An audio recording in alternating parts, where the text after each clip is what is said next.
वालेकुम अज के नवे ब्लॉग के नाल अस्सलाम वालेकुम।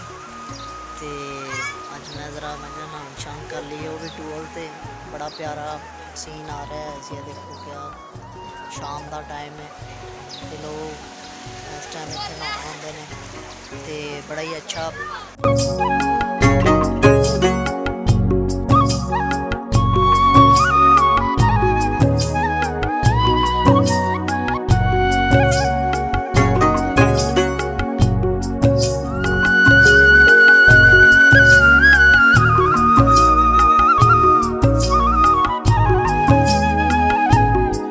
शहबाज भाई ने साढ़े बहुत ही प्यारे जानने वाले ने, बहुत अच्छे इंसान ने। तो ये नहाना आए तो मैं भी हम थोड़ी देर में नहा ही बिच वग जाना है। तो शहबाज भाई कितना लगता कितों आते हो?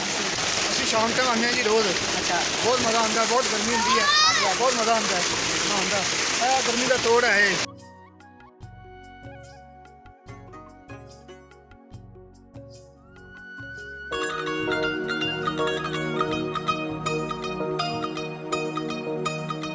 ਇੰਜੋਏ ਕਰ ਰਿਹਾ अच्छा बच्चों ने नाल ही लैके आते ਬੱਚੇ ਵੀ ਰੋਜ਼ ਆਉਂਦੇ ਆ। बच्चों का मैं कहना स्विमिंग पूल है बड़ा। ਹਾਂਜੀ ਮਾਸ਼ਾਅੱਲਾ ਸਾਡੇ ਸਕੂਲ ਦੇ ਵਿੱਚ ਨਾ ਬਹੁਤ ਅੱਛਾ ਇਹ ਸਵਿਮਿੰਗ ਪੂਲ ਦਾ ਟਿਊਬਲ ਹੈ, ਬਹੁਤ ਬੜਾ ਖਾਦਾ ਜਾਂਦਾ। चलो मैनू भी चाहिए, मैं भी हम आ जावा कि ना आ जावा। ਬਿਲਕੁਲ ਤੁਸੀਂ ਵੀ ਆਓ, चलो मैं भी आ ਇੰਜੋਏ रहा ਕਰੋ, ਸਾਡੇ ਨਾਲ ਆਓ। चलो मैं भी आ रहा।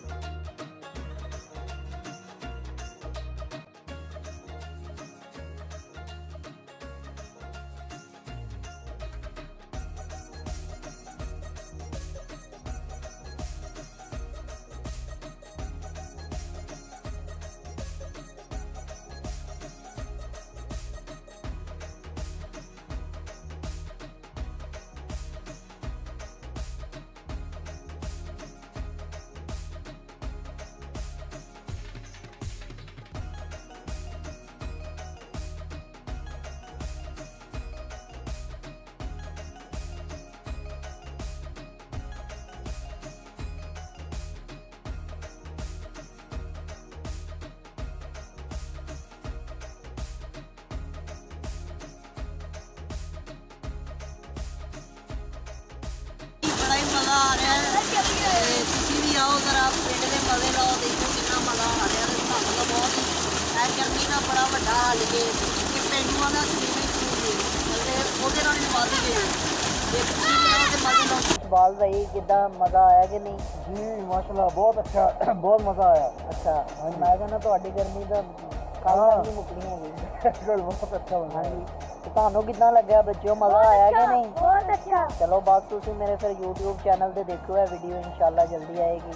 ਤੇ ਇਕੱਲਾ ਜਰਾ ਤੁਰ ਫਿਰ ਰਿਹਾ ਸੀ ਮੈਂ ਨਹਾਉਣ ਤੋਂ ਬਾਅਦ, ਤੇ ਮੇਰੇ ਮਾਈਂਡ ਦੇ ਵਿੱਚ ਇੱਕ ਗੱਲ ਆਈ ਹੈ ਕਿ ਬਦਜ਼ੁਬਾਨੀ ਤੇ ਬਦਗੁਮਾਨੀ ਦੋ ਐਸੀਆਂ ਚੀਜ਼ਾਂ ਨੇ ਕਿ ਇਨਸਾਨ ਨੂੰ ਖਤਮ ਕਰ ਦਿੰਦੀਆਂ ਨੇ। ਭਾਵੇਂ ਉਹ ਜਿੱਡਾ ਵੀ ਵੱਡਾ ਕੋਈ ਲੈਜੈਂਡ ਹੋਵੇ ਨਾ, ਅਗਰ ਉਹਦੀ ਬਦਜ਼ੁਬਾਨੀ ਤੇ ਬਦਗੁਮਾਨੀ ਹੈ ਨਾ ਕਿਸੇ ਦੇ ਬਾਰੇ, ਠੀਕ ਹੈ, ਤੇ ਉਹ ਉਸੇ ਟਾਈਮ ਖਤਮ ਹੋ ਜਾਂਦਾ ਹੈ ਕਿ ਮਤਲਬ ਉਹਦੀ ਬੁਨਿਆਦ ਖਤਮ ਹੋਣਾ ਸ਼ੁਰੂ ਹੋ ਜਾਂਦੀ ਹੈ। ਤੇ ਮਤਲਬ ਮੈਂ ਹੀ ਹੈ ਕਿ ਮੈਂ ਕਿਸੇ ਦੇ ਬਾਰੇ ਐਵੇਂ ਬੁਰਾ ਸੋਚੀ ਜਾਵਾਂ, ਠੀਕ ਹੈ, ਮੇਰੇ ਨਾਲ ਮਤਲਬ ਮੇਰਾ ਕਿਸੇ ਦੇ ਨਾਲ ਰਿਲੇਸ਼ਨ ਹੈ ਜਾਂ ਕੋਈ ਵੀ ਮੇਰਾ ਦੋਸਤ ਹੈ, ਉਹਦੇ ਬਾਰੇ ਮੈਂ ਕੁਛ ਵੀ ਸੋਚੀ ਜਾਵਾਂ ਹੈ ਕਿ ਮਤਲਬ ਯਾਰ ਇਹ ਮੇਰੇ ਬਾਰੇ ਇਹ ਸੋਚਦਾ ਹੋਣਾ ਹੈ, ਮੇਰੇ ਬਾਰੇ ਇਹ ਬੋਲਦਾ ਹੋਣਾ, ਹਾਲਾਂਕਿ ਸ਼ਾਇਦ ਉਹ ਬੋਲਦਾ ਨਾ ਹੋਵੇ, ਠੀਕ ਹੈ। ਤੇ ਮੇਰੇ ਮਾइंड 'ਚ ਲੇਕਿਨ ਇਹ ਗੱਲ ਫਿਕਸ ਰਹਿਣੀ ਹੈ ਕਿ ਯਾਰ ਸ਼ਾਇਦ ਲੇਕਿਨ ਨਹੀਂ, ਇਹ ਨਾ ਸੋਚੋ, ਤੁਸੀਂ ਅੱਛਾ ਕਰੋ ਉਹਦੇ ਨਾਲ, ਠੀਕ ਹੈ, ਉਹਦੇ 'ਤੇ ਫੇਲ ਛੱਡ ਦਿਓ, ਉਹਨੇ ਆਪਣਾ ਭੁਗਤਣਾ ਹੈ, ਠੀਕ ਹੈ। ਤੇ ਤੁਸੀਂ ਉਹਦੇ 'ਤੇ ਛੱਡ। ਦੂਸਰੀ ਗੱਲ ਇਹ ਮੇਰੇ ਮਾइंड 'ਚ ਆਈ ਕਿ ਇਸ ਸ਼ਾਮ ਦੇ ਮੌਸਮ ਦੇ ਨਾਲ ਕਿ ਅੱਲਾਹ ਪਾਕ ਅਗਰ ਕਿਸੇ ਨੂੰ ਕੋਈ ਦੁੱਖ ਦਿੰਦਾ ਹੈ ਨਾ, ਕੋਈ ਤਕਲੀਫ ਦਿੰਦਾ ਹੈ, ਤੇ ਉਹ ਅੱਲਾਹ ਪਾਕ ਉਹਦਾ ਇਮਤਿਹਾਨ ਲੈ ਰਹੇ ਹੁੰਦੇ ਨੇ, ਠੀਕ ਹੈ। ਅੱਲਾਹ ਪਾਕ ਦੇ ਉਹ ਬੰਦਾ ਬਹੁਤ ਕਰੀਬ ਹੋ ਜਾਂਦਾ ਹੈ, ਠੀਕ ਹੈ, ਤੇ ਉਹ ਬੰਦਾ ਅੱਲਾਹ ਪਾਕ ਦੇ ਬਹੁਤ ਕਰੀਬ ਤੇ ਇਸ ਮਰਹਲੇ ਦੇ ਵਿੱਚ ਇਨਸਾਨ ਨੂੰ ਬਹੁਤ ਮਤਲਬ ਵੀ ਪੋਜ਼ੀਟਿਵ ਰਹਿਣਾ ਚਾਹੀਦਾ, ਠੀਕ ਹੈ। ਤੇ ਅੱਲਾਹ ਪਾਕ ਕੋਲੋਂ ਦੁਆ ਕਰਨੀ ਚਾਹੀਦੀ ਕਿਉਂਕਿ ਉਹ ਬੰਦਾ ਅੱਲਾਹ ਪਾਕ ਦੇ ਬਹੁਤ ਕਰੀਬ ਬਿਮਾਰ ਹੀ ਹੈ ਕੋਈ, ਤੇ ਬਿਮਾਰ ਅੱਲਾਹ ਪਾਕ ਦੇ ਬਹੁਤ ਕਰੀਬ ਹੁੰਦਾ ਤੇ ਉਹਦੇ ਕੋਲ ਦੁਆ ਵੀ ਕਰਵਾਉਣੀ ਚਾਹੀਦੀ ਹੈ, ਠੀਕ ਹੈ। ਤੇ ਅਗਰ ਸਾਨੂੰ ਕੋਈ ਖੁਸ਼ੀ ਮਿਲਦੀ, ਉਹ ਵੀ ਸਾਡਾ ਇਮਤਿਹਾਨ ਹੁੰਦਾ, ਸ਼ਾਇਦ ਉਹ ਵੀ ਸਾਡਾ ਇਮਤਿਹਾਨ ਲੈ ਰਿਹਾ ਹੋਵੇ। ਮੈਂ ਇਹਨੂੰ ਖੁਸ਼ੀ ਅੱਲਾਹ ਤਾਲਾ ਫਰਮਾਉਂਦੇ ਨੇ ਕਿ ਮੈਂ ਇਨਸਾਨ ਨੂੰ ਖੁਸ਼ੀ ਵੀ ਦੇਖ ਕੇ ਦੇਖਦਾ ਤੇ ਗਮੀ ਵੀ ਦੇਖ ਕੇ ਦੇਖਦਾ, ਦੋਵੇਂ ਇਨਸਾਨ ਦੇ ਇਮਤਿਹਾਨ ਹੁੰਦੇ, ਠੀਕ ਹੈ। ਤੇ ਇਹਨਾਂ ਦੇ ਵਿੱਚ ਅੱਲਾਹ ਪਾਕ ਦਾ ਮਤਲਬ ਹਰ ਹਾਲ ਦੇ ਵਿੱਚ ਸ਼ੁਕਰ ਅਦਾ ਕਰਨਾ ਚਾਹੀਦਾ, ਜਿਹੜੀਆਂ ਵੀ ਅੱਲਾਹ ਪਾਕ ਨੇ ਸਾਨੂੰ ਨਿਮਤਾਂ ਦਿੱਤੀਆਂ, ਸਾਨੂੰ ਹਰ ਹਾਲ ਵਿੱਚ ਅੱਲਾਹ ਪਾਕ ਦਾ ਸ਼ੁਕਰ ਕਰਨਾ ਚਾਹੀਦਾ। ਚਾਹੇ ਆਪਾਂ ਪਾਣੀ ਪੀ ਕੇ ਵੀ ਸੁੱਤੇ ਹਾਂ ਤੇ ਸਾਨੂੰ ਸ਼ੁਕਰ ਅਦਾ ਕਰਨਾ ਚਾਹੀਦਾ। ਤੇ ਅੱਜ ਬਹੁਤ ਹੀ ਮਜ਼ਾ ਆਇਆ ਤੇ